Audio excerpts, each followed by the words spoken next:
25 აგვისტოს ნაციონალური მოძრაობის მაჟორიტარობის კანდიდატმა დუშეთის რაიონში ზურაბ ოტიაშვილმა ჩაიდინა ამომრჩევლის მოსყიდვა. ერთ-ერთ მოქალაქეს მან გადასცა 500 ლარი ამომრჩეველს ამ რაიონში მცხოვრებს გადასცა 500 ლარი, რაც არის კანონით აკრძალული ქმედება.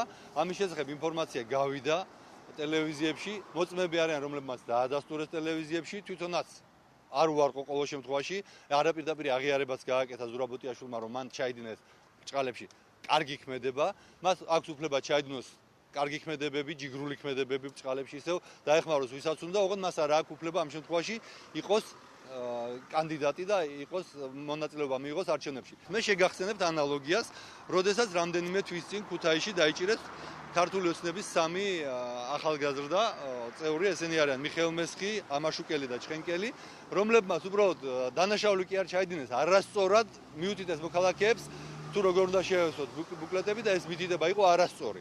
შესაბამისად, ამ ფაქტზე მარტო გამოძიება კი არ დაიწყო, ეს ადამიანები იმავე დღეს იქნენ დაპატიმრებული. გვაინტერესებს, რატო არ დაიწყო ფაქტზე გამოძიება პროკურატურამ, დაიწყო თუ არ უპროცედურა და თუ არ დაიწყო, მაშინ ვითხოვთ კატეგორიულად, რომ სასწრაფოდ დაიწყოს გამოძიება და კანონი იყოს თანასწორი ყველას წინააღმდეგ.